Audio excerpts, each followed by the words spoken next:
তো বন্ধুরা, লাক্ষাদ্বীপ এবং মালদ্বীপকে নিয়ে সব ঘটনাই আপনার জানা হয়ে গেছে। সব জিনিসই রহস্য বাংলা আপনার সামনে রেখেছে আসলে সেখানে হয়েছিল কি। কিন্তু এখন একে নিয়ে কিছু ভালো আপডেট সামনে এসেছে। এটা সেই আপডেট যেটা ডিফেন্স থেকে শুরু করে ট্যুরিজম দুই ক্ষেত্রতেই ভারতের অনেক ফায়দা হবে। আর এর থেকেও বড় কথা হলো এইসবের ওপর এখন রতন টাটা স্যারের নজর পড়ে গেছে।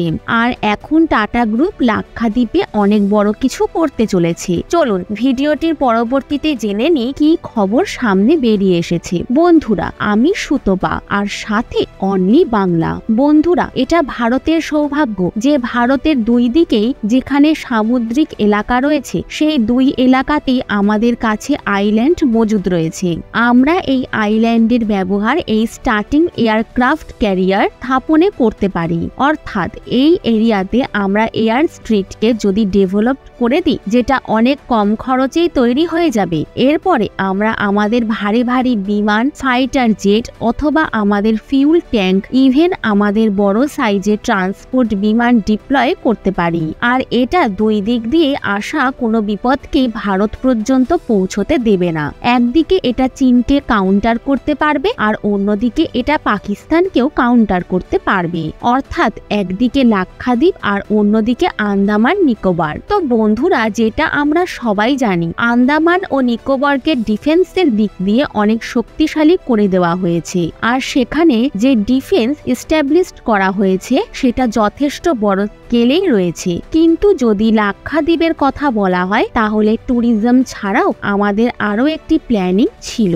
আসলে ইন্ডিয়ান গভর্নমেন্ট চায় লাক্ষাদ্বীপে যে মেনিকয় আইল্যান্ড রয়েছে সেখানে বিমানবন্দর তৈরি করতে। এটা হলে দুই দিক দিয়ে ভারতের অনেক সুবিধা হবে। এর থেকে ট্যুরিজমরা অনেক উৎসাহ পাবে। এর থেকে এটা প্রমাণ হয় যে আজ থেকে প্রায় 1 থেকে 1.5 বছর আগে ভারত এখানে ট্যুরিজমকে আরো বৃদ্ধি করার জন্য প্রস্তুতি শুরু করে দিয়েছিল। তো এটা কোনো নতুন বিষয় নয়। তো বন্ধুরা, এটা যদি বিমানবন্দর তৈরি হয়ে যায় তাহলে আমাদের নৌসেনাদের জন্য এটা ব্যবহার করার যোগ্য হয়ে যাবে। এখান থেকে আমাদের বিমান টেক অফ এবং ল্যান্ড করতে পারবে, যা থেকে আরব সাগরে অর্থাৎ পাকিস্তানের সাইড আমরা অনেক দীর্ঘ এলাকা পর্যন্ত কভার করতে পারবো। এর সাথেই এর সুরক্ষাকেও সুনিশ্চিত করতে পারবো। এর সাথে সিভিলিয়ান এয়ারক্রাফটও এখানে টেক অফ এবং ল্যান্ড করতে পারবে।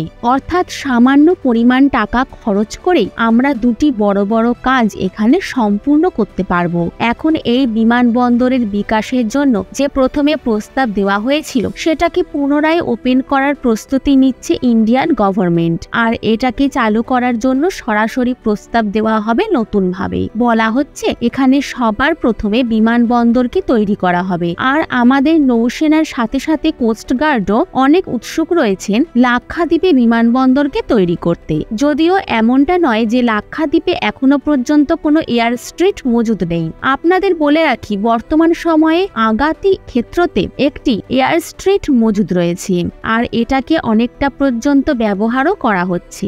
এছাড়াও এখানে আরো বিভিন্ন ইনফ্রাস্ট্রাকচারেরও প্রয়োজন পড়বে। কেবলমাত্র ওখানে কানেক্টিভিটি প্রোভাইড করে দিলেই সবকিছু হয়ে যাবে না, বরং সেখানে বেসিক জিনিস ডেভেলপ করতে হবে। তার জন্য প্রস্তুতি নিতে হবে, যেমন রিসোর্ট। এর জন্য সর্বপ্রথম টাটা গ্রুপের নাম সামনে উঠে এসেছে, যার পক্ষ থেকে ঘোষণা করা হয়েছে 2026 সালের মধ্যে লাক্ষাদ্বীপের কদমত ও সুহেলিতে দুটি রিসোর্টের উদ্ঘাটন করা হবে। অর্থাৎ এর কাজ খুব তাড়াতাড়ি শুরু করে দেওয়া হবে আর 2026 সালের মধ্যে ইনোগ্রেটও করে দেওয়া হবে।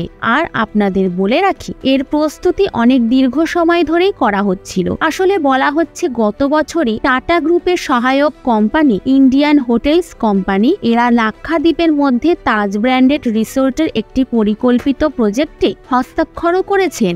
যেমনটা আপনাদের বলেছিলাম, কদমত ও সুহেলিতে দুটি রিসোর্ট তৈরি করা হবে, যাকে IHCL দ্বারা তৈরি করা হবে। এখন যদি বর্তমানে সময়ের কথা বলা হয় তাহলে যেদিন থেকে প্রাইম মিনিস্টার মোদি লাক্ষাদ্বীপের ভিজিট করেছেন তারপর থেকে লোকেদের এক্সাইটমেন্ট অনেক গুণ বৃদ্ধি পেয়ে গেছে। বিদেশি টুরিস্টরাও এখানে ইন্টারেস্ট দেখাচ্ছে, যেমন ইসরায়েল। এছাড়াও আশেপাশের অন্যান্য দেশ থেকেও এখানে টুরিস্ট ভারী মাত্রায় আসার সম্ভাবনা রয়েছে। তো বন্ধুরা, এই সবের জন্য এখানে খুব তাড়াতাড়ি ইনফ্রাস্ট্রাকচার তৈরি করতে হবে। এটাই আমাদের প্রথম লক্ষ্য রয়েছে। আর এর সাথে এর ব্যবহার ডিফেন্স সেক্টরেও করা হবে। এটা আমাদের দ্বিতীয় বড় লক্ষ্য। আর একে সম্পূর্ণ করার জন্য আমরা আগে অগ্রসর হয়ে গেছি। আর সম্ভবত 2026 সালের মধ্যে অনেক বড় স্কেলে লাক্ষাদ্বীপকে ডেভেলপ করা হয়ে যাবে। আর এটা মালদ্বীপকে চেকমেট করার জন্য সবচেয়ে বড় হাতিয়ার তৈরি হয়ে যাবে। তো বন্ধুরা, এ বিষয়ের ওপর আপনার কি মতামত রয়েছে তা কমেন্ট বক্সে অবশ্যই জানাবেন।